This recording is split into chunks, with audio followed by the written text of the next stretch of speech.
Atos capítulo 5, versículo 42. Vamos ler a palavra. Eu quero pedir aos irmãos que guardem bem essa palavra de hoje no seu coração. E todos os dias no templo e nas casas não cessavam de ensinar e de anunciar a Jesus Cristo. Meus irmãos, toda fé prática constrange uma fé conceitual. A palavra diz, todos os dias, no templo, nas casas, não cessavam de ensinar e de anunciar a Jesus Cristo. Isto nos traz muito claro a necessidade de nós não cultuarmos a Deus somente na igreja, mas também em casa. Temos o nosso devocional, temos a nossa vida com Deus. Em Efésios capítulo 2, versículo 19,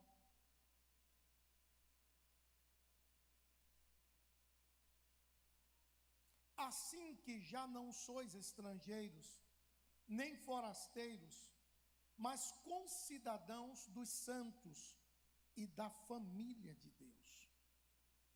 Nunca tenha medo de fazer o que a igreja do Novo Testamento fazia. Reunir todos os dias, continuava reunindo no pátio da igreja, nas sinagogas e em todos os lugares. Nós não somos pessoas que não nos conhecemos, nós somos a família de Deus.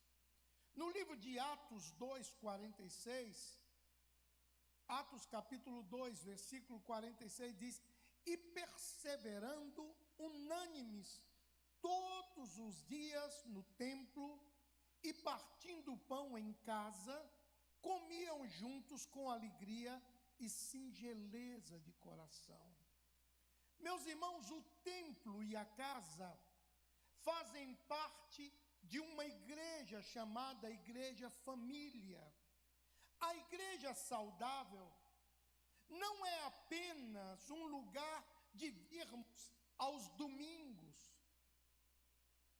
A igreja saudável, ela não é avaliada pelo número de membros sentado nos domingos, mas pelo número de discípulos enviados durante a semana. Nós temos um desejo muito grande aqui na igreja, estamos caminhando para isso, que o nosso grupo de pastoreio na igreja, no templo, em pequenos grupos, trabalhem todos os dias para edificar a igreja família. E aqui nós precisamos ter maturidade para entendermos que toda família, quando está juntos, ela tem pontos divergentes. Ela tem pontos que um concorda e o outro não concorda.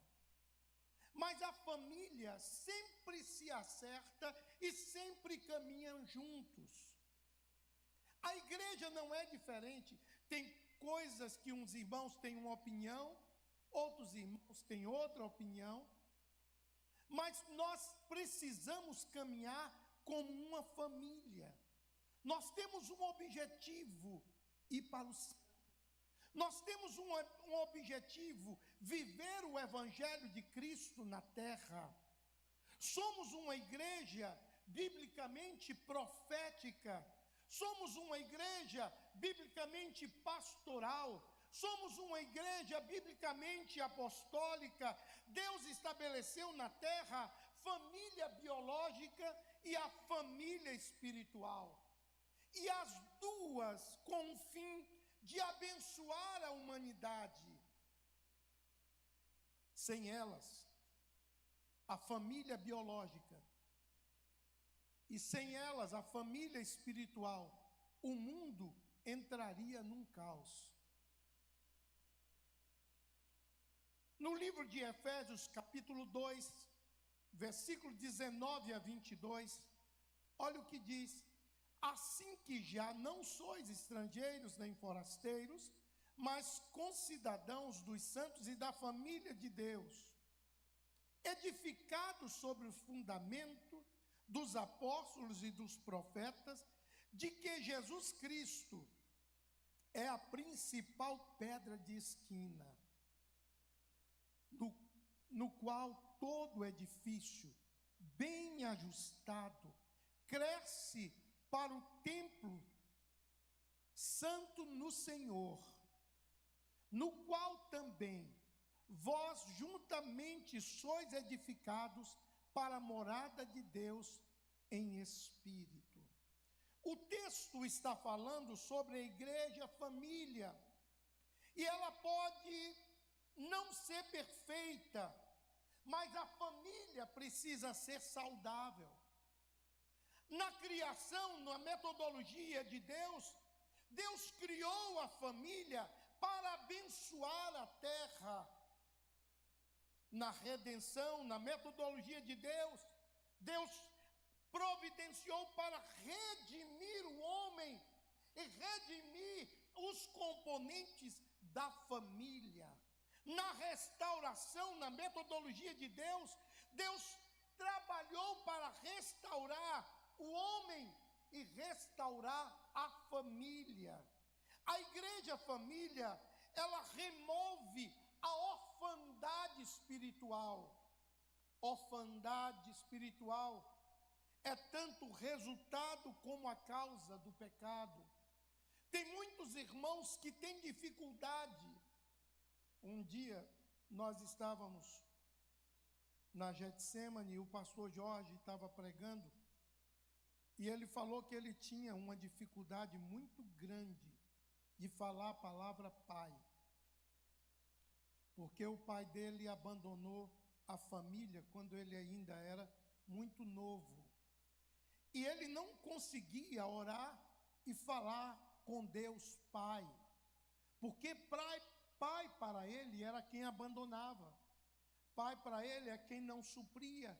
E aí ele foi explicando a luta dele com a palavra pai.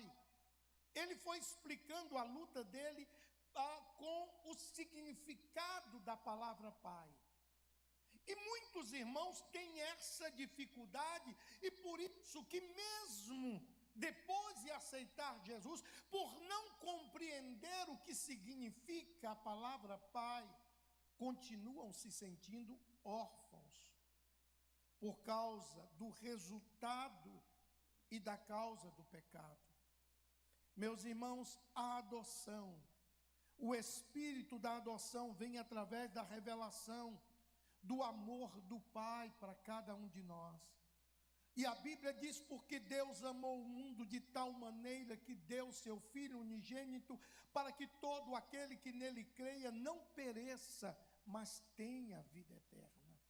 Então esse Deus que promoveu a restauração, esse Deus que cura a orfandade, para que todos sintam que Ele é o Pai supridor, o Pai cuidador, o Pai protetor, é esse Pai que cuida em todos os momentos. Ele quer que a igreja cresça, e nossas igrejas precisam ser um lugar onde se promova o crescimento desde a criança até o mais idoso. Todos possam crescer. Os irmãos não sabem a alegria e satisfação desse último batismo, de ver aquelas crianças que chegaram aqui na igreja, tenras, pequenas, e agora são jovens adolescentes, e que o mundo não os engoliu, o mundo não os tragou, mas eles continuam firmes na palavra. Então, o elemento de uma verdadeira família espiritual é a identidade. Quem eles são em Cristo e quem Cristo é neles.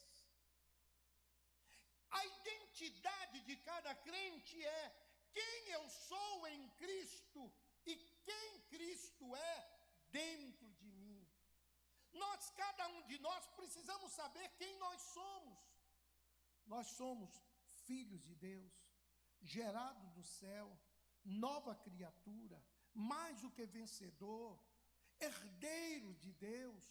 Nós somos a habitação do Espírito Santo. A Bíblia diz: se vós estiverdes em mim e as minhas palavras estiverdes em vós, pedirei o que quiser. Isto estando dentro da vontade de Deus. Meus irmãos, existem cristãos que ainda não sabem quem eles são. Uma pessoa que conhece a sua identidade, quem ele é em Cristo e quem Cristo é nele, ele não tem medo das adversidades, ele não tem medo dos problemas, ele não tem medo das borrascas, das situações adversas. Segundo lugar, a igreja é uma comunidade. E essa comunidade, ela se relaciona pessoas, se relaciona filhos com pais e filhos, se relacionam líderes e liderados e líderes. E aí nós precisamos entender a maturidade desse procedimento. Todo mundo tem uma ideia. Todo mundo tem um conceito. Mas Deus estabeleceu na igreja pastores, líderes, para orientar, para dirigir. Cada irmão tem um conceito a respeito de muitas coisas. E tem muitas opiniões que são excelentes na hora certa. Então, queridos, nós precisamos entender o relacionamento dentro da igreja, a maturidade, como a igreja cresce no caráter de Cristo, a responsabilidade, como servir de acordo, escutem isso aqui, com a maturidade e habilidades que Deus dá. Deus dá para cada um dons. Não adianta eu pegar um violão aqui e tentar tocar, eu não sei tocar. Mas Deus deu dons para pessoas. E esses dons são talentos que Deus dá. Quando usados para a glória de Deus, é algo extraordinário. E a recompensa vem do Senhor. Quando não se usa para a glória de Deus, é um problema da pessoa com Deus. Mas o que nós precisamos entender, que crentes maduros colocam o seu talento à disposição de Deus. Porque veio do Senhor, foi dado por Deus o talento. Cada um recebeu de Deus o talento para exercer aquele dom. Então, quando colocado diante do Senhor, Deus usa, Deus faz essa pessoa se sentir maravilhosamente bem, porque está fazendo para Deus. Mas quando Deus dá, escute bem isso aqui, quando Deus dá um talento, um dom, e a pessoa não usa, Deus levanta outro para poder usar, porque a obra de Deus não para. A obra de Deus precisa ser feita. Então os dons, os talentos, eles precisam ser exercidos, escutem, com maturidade. Precisam ser exercidos isento de vaidade. Porque quando não se coloca à disposição de Deus, Guardem isso no coração. Eu já falei isso aqui algumas vezes. Nem sempre Deus pode usar os mais capazes, mas Deus usa os disponíveis. Porque os capazes muitas vezes não têm tempo para Deus, mas os disponíveis Deus capacita para usar. Isso é muito importante no corpo de Cristo. Isso é muito importante dentro daquilo que o Senhor faz. Então, meus irmãos, o destino de cada um de nós é cumprir o propósito do chamado de Deus para a nossa vida. Qual é o seu chamado? Nenhum de nós fomos chamados apenas para sentarmos aqui e escutarmos. Não, cada um de nós temos um chamado. Cada um de nós temos uma aptidão, cada um de nós temos dons, e esses dons são dados para ser exercido em comunidade, para serem exercidos na igreja, para serem exercidos dentro do corpo, para serem exercidos dentro da igreja família. A grande comissão que Deus dá é a família. Toda autoridade, alinhamento é essencial. Adiante de mim, alinhamento crucial. E aqui vem uma palavra que muitos de nós esquecemos: façam discípulos. Esse é um desenvolvimento necessário que cada crente precisa praticar. Deixa eu lhe fazer uma pergunta. Nós estamos no mês 6.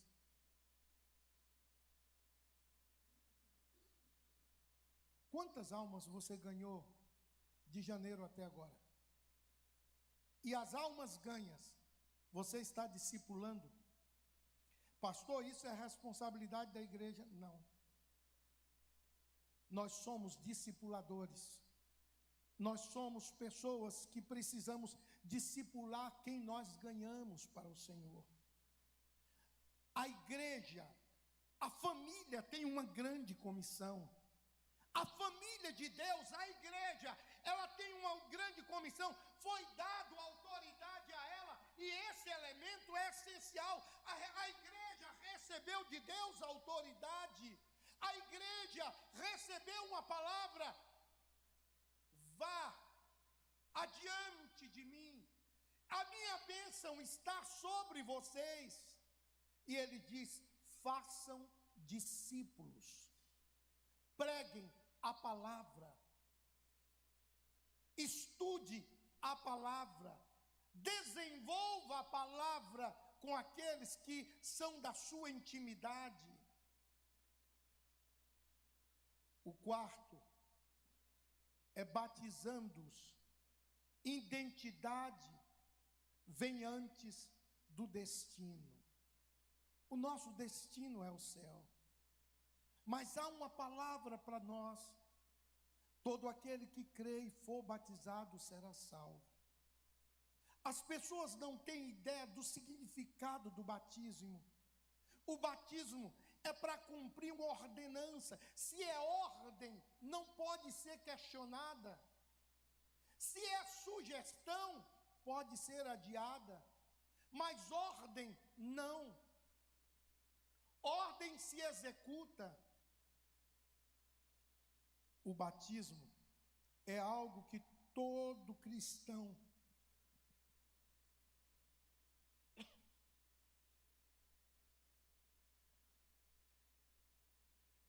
cristão precisa passar pelo batismo para ter a experiência de morrer para o mundo e ter uma nova vida em Cristo Jesus.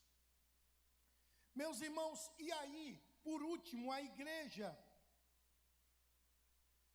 por último desse capítulo, a igreja família, ela tem dentro dela um ministério claro: fazer discipuladores. Meus irmãos, nós estamos caminhando para esse capítulo. Nós queremos fazer discipuladores aqui na igreja. Pessoas que queiram ser discipuladores. Pessoas que queiram cuidar de pessoas que se convertem. Pessoas que desejam ter na sua estrutura de lar, de família, algo que possa desenvolver na vida das pessoas o evangelho, a palavra, o estudo da palavra. O nosso desejo é que cada irmão seja pai espiritual de alguém. E assim a igreja, nós vamos ter muitos pais espirituais que vão cuidar das pessoas, que vão ajudar. É muito mais fácil você estar perto de alguém, conhecer a necessidade desse alguém, do que o pastor saber o que esse alguém precisa. Às vezes, quando a notícia chega para mim, já aconteceu uma série de coisas que não deveriam ter acontecido. E então, o discipulador, ele tem uma função extraordinária, que é cuidar do discipulado. Em 2 Timóteo, capítulo 2, versículo 1,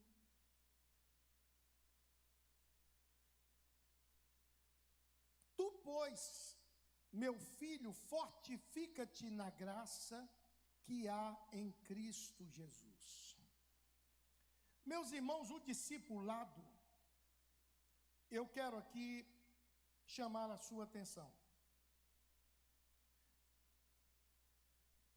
A gente tem conversado, e o desejo nosso é que tanto os músicos, quanto os cantores, quanto cada irmão que exerçam função na igreja, tenha vida devocional. Porque nós temos visto que quando se exerce qualquer dom automático, não passa unção. Quando se exerce o dom apenas por uma performance, não é culto, é apresentação. Nós precisamos que cada irmão que exerce função, cantando, tocando, servindo, no diaconato, em cada cargo aqui na igreja, primeira coisa, tenha relacionamento com Deus. Ele possa cuidar daquele que está do lado, e ele discipular o irmão que está do lado. É natural que em todo lugar, momentos de aflição, momentos de problema, a gente pense diferente. A gente tem uma opinião contrária, mas é tão bom quando tem alguém maduro do lado da gente, para dizer, não é bem assim. E orar com essa pessoa. Porque às vezes, Satanás usa pessoas tão boas, que permite ser usado para fazer comentários tão infelizes. Nós precisamos, quando a gente cria relacionamento com Deus, nós começamos a ser maduros e ter a visão descortinada, ter a visão aberta diante das coisas de Deus, entendendo que tudo que nós fazemos aqui na terra não é para grandeza pessoal, é para glorificar o nome do Senhor Jesus. Meus irmãos, o discipulado é geracional. Quando nós somos discipuladores, nós fazemos filhos na fé. Nós criamos uma geração de filhos na fé. Você pode começar a imaginar o tanto de gente que já se converteu com com a sua palavra, já se converteu com o seu testemunho, já se converteu porque você os trouxe à casa do Senhor, são filhos da fé seu. Entenda, e esses filhos na fé vão fazer outros filhos na fé, vão formar uma geração. Então nós precisamos fazer um discipulado geracional, de cada dia se desenvolver, cada dia pensar em ganhar almas, em ganhar vida, em ser discipulador, em fazer discípulos para a glória do Senhor. Essa semana, eu estava num lugar aqui, eu não estou lembrando, era um lugar bem simples, que eu fui fazer alguma coisa, e eu vi um monte de gente batendo de porta em porta. Lembrei. Eu tinha ido no depósito, dar uma ajeitada, tirar as coisas, tem um bocado de coisa que não está sendo usado, jogar fora, e eu estava lá limpando e cuidando, e de repente parou um carro, uma van, e desceu um monte de gente, e saiu de 2 em 2 batendo na porta, e eu fiquei parado olhando para eles. Alguns lugares nem abria a grade, mas eles não se intimidavam, e eles ficavam falando do lado de fora, e eu fiquei olhando aquilo ali. Eu disse: Deus, às vezes as pessoas estão fazendo isso para alguém que não tem todo o poder no céu e na terra. Às vezes estão fazendo isso para algo que não é verdadeiro, para algo que é passageiro. E nós que temos a mensagem transformadora, nós que temos a mensagem que muda histórias, não estamos levando o evangelho com eficácia, fazendo discípulos, não estamos nos desenvolvendo para pregar, nos desenvolvendo para realizar discipulado dentro da igreja. Você pode perguntar: pastor, o discípulo, ele enfrenta batalhas? Claro que enfrenta. Todo soldado enfrenta batalhas. Todo comandante enfrenta batalhas. A batalha é algo natural de quem está fazendo algo. Não se joga pedra em árvore que não dá fruto. Um dia um irmão falou comigo assim: pastor, eu estou passando tanto problema, o senhor acha que está errado? Eu falei: se você não tivesse passando nenhum, estaria errado. Ele falou: por quê? Eu falei: porque o diabo estaria satisfeito. E falou: não ia colocar você em prova nenhuma. Mas quando você está começando a desenvolver uma vida com Deus, o diabo vai fazer tudo para roubar a tua alegria, para roubar a tua comunhão, para roubar a tua disposição de servir a Deus, para roubar a maneira como Deus vai falar contigo. O discipulado é sacrificial. E aí eu me lembrei da vida de atleta. Eu estava me lembrando do treinamento. Eu não sei quantos de vocês já viram um rapaz que não tem as 2 pernas e que corre nas Olimpíadas, as Paralimpíadas. Colocaram 2 pernas de titânio nele, é um ferro assim, e ele ganhou como campeão mundial. No segundo ano, ele não foi classificado nem para ir à Olimpíada. E aí estava passando a história dele. E perguntaram ao técnico dele por que ele, sendo um campeão com marcas tão fantásticas, agora ele não fez nenhum índice para ir. Ele disse porque ele perdeu o foco e achou que já era grande. Na vida espiritual é a mesma coisa. Quando nós achamos que somos grandes, nós perdemos o foco da glória de Deus. Aquele rapaz perdeu o foco dele. Enquanto nós estivermos correndo para glorificar o nome de Jesus, a bênção está sobre nós. Quando nós acharmos que nós estamos, eu sou bom demais, nós perdemos o foco. Então, todo discipulador, o trabalho dele é sacrificial. Tem momentos que ele quer estar fazendo outra coisa, mas ele está lutando porque ele tem um foco. Ele quer fazer discípulos, ele quer fazer pessoas abençoadas, ele quer desenvolver pessoas que vai crescer na graça e no conhecimento do Senhor.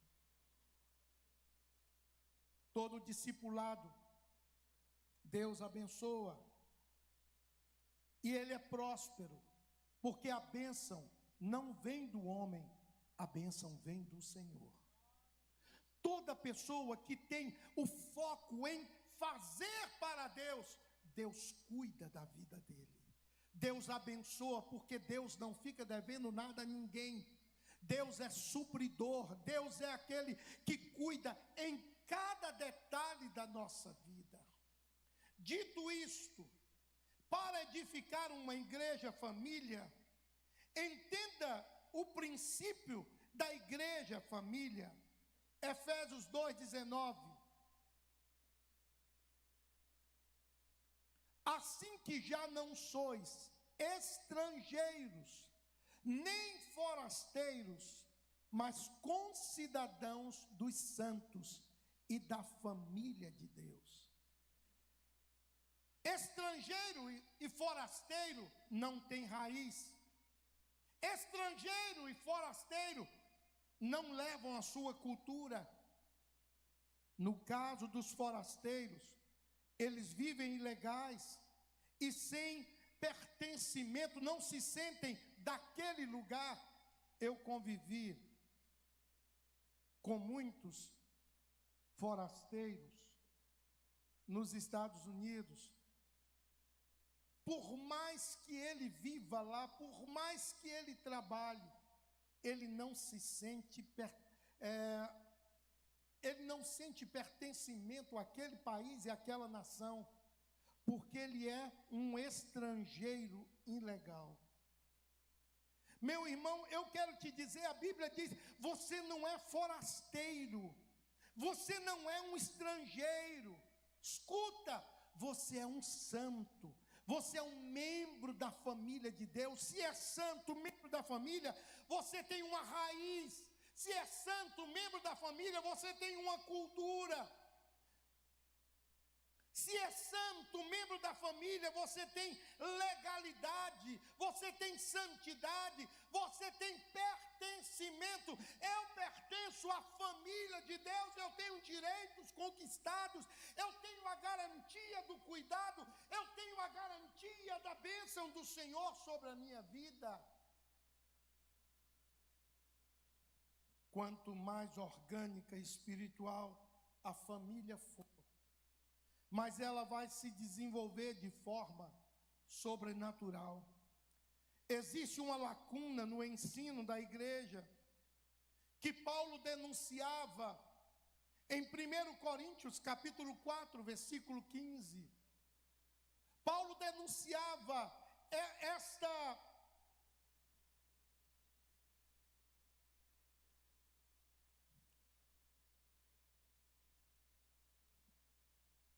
essa lacuna, porque ainda que tivesse 10.000 tutores em Cristo, não teríamos, contudo, muitos pais, porque eu, pelo Evangelho, vos gerei em Cristo, em Jesus Cristo.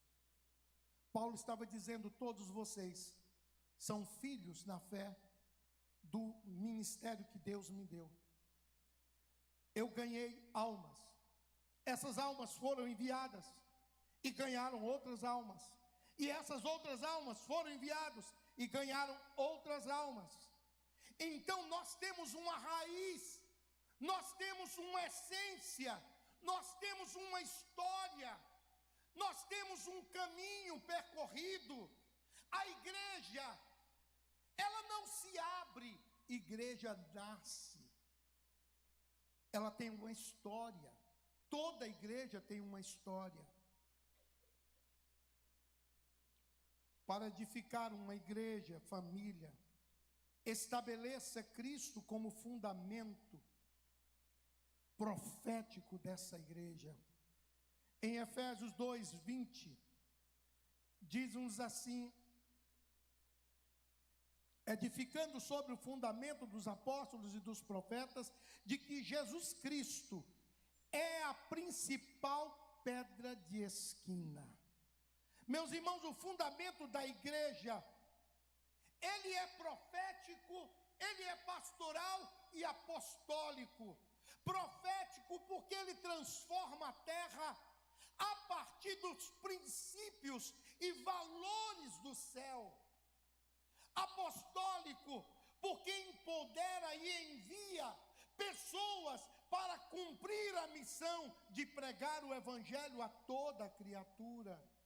E pastoral porque cuida, cura com os dons do corpo, com os dons dados ao corpo, tendo Cristo como modelo, base, centro da igreja saudável. As pessoas chegam na igreja machucadas, as pessoas chegam na igreja cheias de problemas, e a igreja, o corpo de Cristo, cuida, coloca o bálsamo, cuida, para que cada um possa crescer em graça e no conhecimento do Senhor.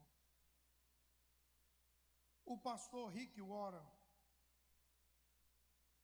ele tem uma frase que eu já li ela no início, esqueci de dizer quem era o autor dela, mas o pastor Rick Warren, a igreja que ele começou em Saddleback, era uma igreja que ele começou com a família dele, e a igreja foi se desenvolvendo, hoje é uma das maiores igrejas dos Estados Unidos, e a afirmação que ele faz é tremenda, e ele diz assim: uma igreja saudável não é avaliada pelo número de pessoas que vêm à igreja e se sentam no domingo, mas pelo número de discípulos enviados durante a semana, que servem a Deus durante a semana, que exercem o ministério durante a semana, que fazem discipulados durante a semana, que buscam a Deus durante a semana. O domingo é apenas uma celebração da vida que foi cultivada durante a semana. Para edificar uma igreja família, faça ajustes e trabalhe para o crescimento. Em Efésios 2:21, a parte A diz: no qual todo edifício, escuta, bem ajustado, cresce. Querido, liderar não é tão simples quanto se pensa. Liderar dá trabalho, porque você vai lutar contra o mundo, você vai lutar contra a carne, você vai lutar contra o mundo, contra a carne e contra o gramunhão. São lutas incessantes todos os dias. Tem gente que está na igreja, mas ainda não se converteu. Gosta de vir ao culto, gosta de pertencer ao culto, gosta de cantar, mas ainda não teve um novo nascimento. Eu destaco aqui a carne, que são pessoas que precisam de passar pelo novo nascimento. São os verdadeiros fiscais de Satanás na igreja. Todos os defeitos da igreja eles sabem. Mas não glorifica a Deus por nada que a igreja faça por eles. Então, a igreja precisa que cada pessoa que esteja no corpo tenha conversão, novo nascimento. Mas isso depende do discipulado que cada um de nós vamos fazer com o irmão que está do nosso lado. 1 Coríntios 3:9, por favor. Porque nós somos cooperadores de Deus, vós sois lavoura de Deus e edifício de Deus.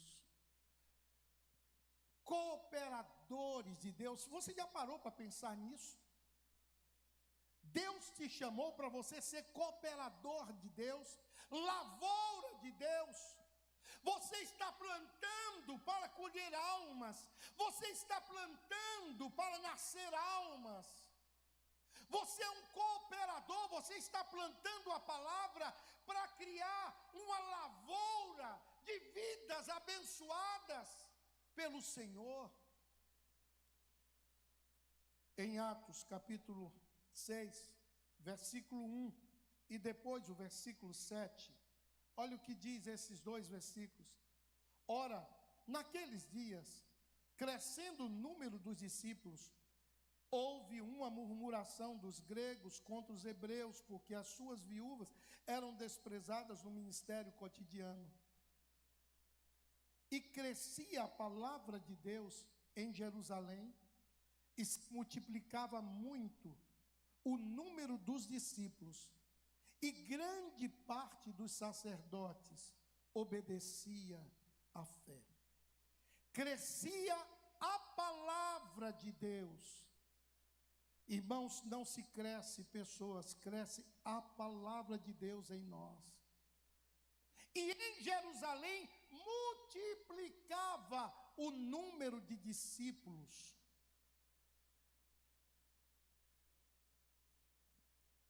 Entenda que todos são casa do Espírito Santo.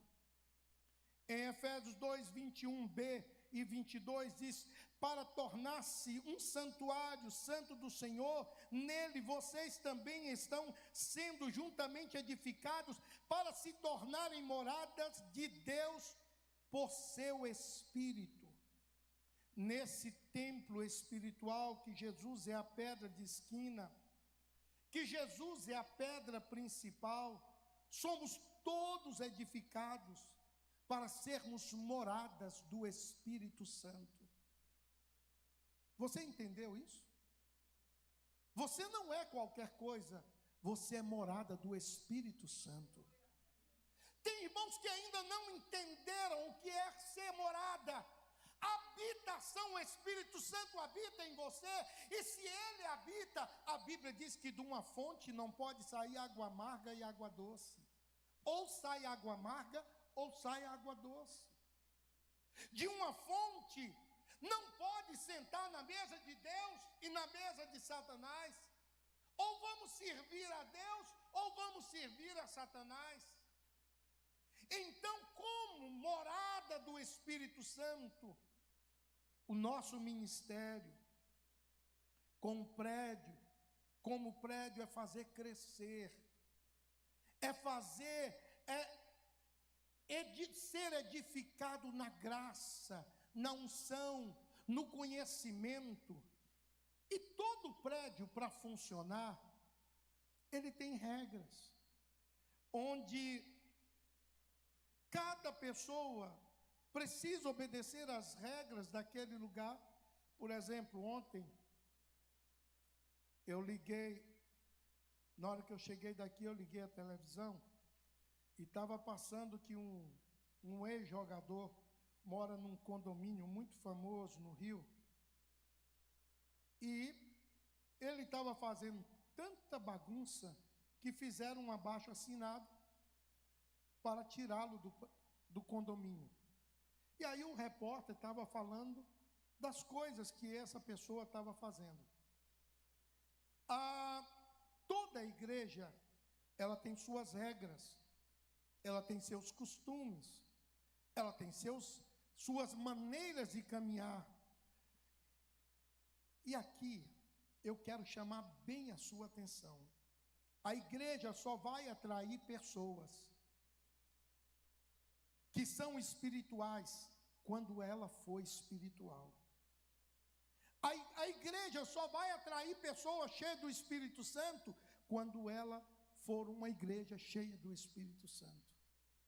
Se nós formos uma igreja doente, nós vamos atrair pessoas doentes. Então é necessário que nós nos curemos, é necessário que nós nos coloquemos diante de Deus. Em Gálatas capítulo 5, versículo 25 diz: se vivermos em espírito, nós vamos também andar em espírito, nós não vamos andar na carne. Quando andamos na carne, é porque nós deixamos de lado o Espírito Santo. Nós começamos a fazer o que queremos e não o que precisa. Meus irmãos, e para finalizar, a igreja, a família, é uma casa de oração e é uma casa de adoração ao Senhor. O louvor é fundamental para a vida de santidade da membresia da igreja, família. A adoração profética é um fogo refinado na vida da igreja. Louvor de contemplação, louvor de intimidade com Deus, louvor de guerra espiritual, louvor de gratidão ao Senhor. É claro que existe adoração efetiva, mas não existe adoração sem oração. A base da adoração não é a música. Escuta isso aqui, irmãos, porque isso aqui mexeu muito com a minha cabeça quando eu li isso. A base da adoração não é a música. A base da adoração é a presença de Deus. Quando Deus está presente, tudo que se faz é para a glória dele. Não existe uma igreja viva, saudável, uma igreja que cresce, que ignore o Espírito Santo. Toda igreja saudável, ela abraça o Espírito Santo. Toda igreja saudável, ela busca o Espírito Santo. Toda igreja saudável, ela se submete ao Espírito Santo. Crentes religiosos não geram um ambiente de ativação profética. Crentes religiosos não geram um ambiente de ativação apostólica. Meus irmãos, nós precisamos deixar de ser religiosos e passarmos a ser habitação do Espírito Santo. Meus irmãos, para que isso aconteça, tem um processo, e o nome desse processo é unidade na igreja. Filipenses 2:2.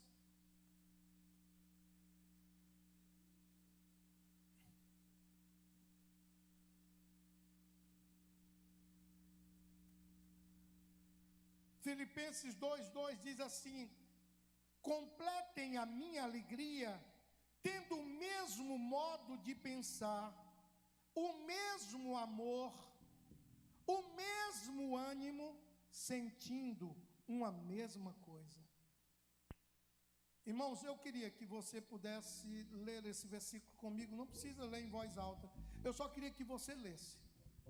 Completai o meu gozo, para que sintais o mesmo, tendo o mesmo amor, tendo o mesmo ânimo, sentindo uma mesma coisa. O nome disso é unidade. O que gera unidade é o amor de Deus, que gera unidade, mesmo na diversidade, mesmo pensando de formas diferentes, nós vamos ser um.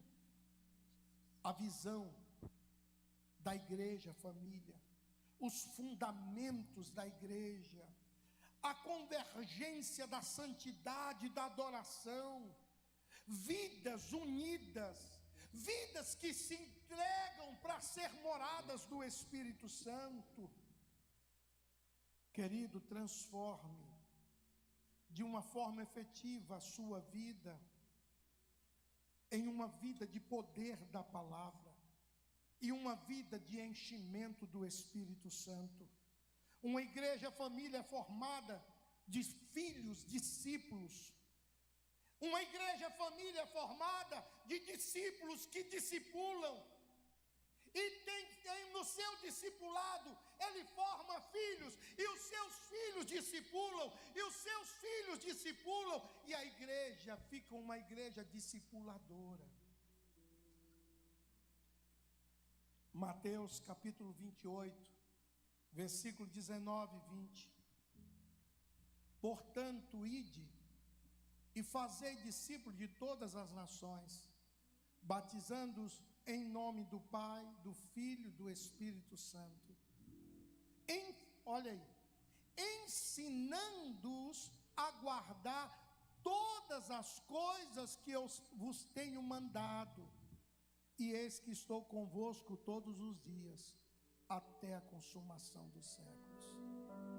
O nosso papel como homem de Deus, mulher de Deus, é ensinar a guardar as coisas que o Senhor tem mandado. É tempo de envio, é tempo de ganharmos almas, é tempo de começarmos a sonhar com os cultos de pequenos grupos. É tempo de começarmos a sonhar, cada irmão ter um grupo que você vai discipular, que você vai fazer crescer. Estamos orando sobre isso.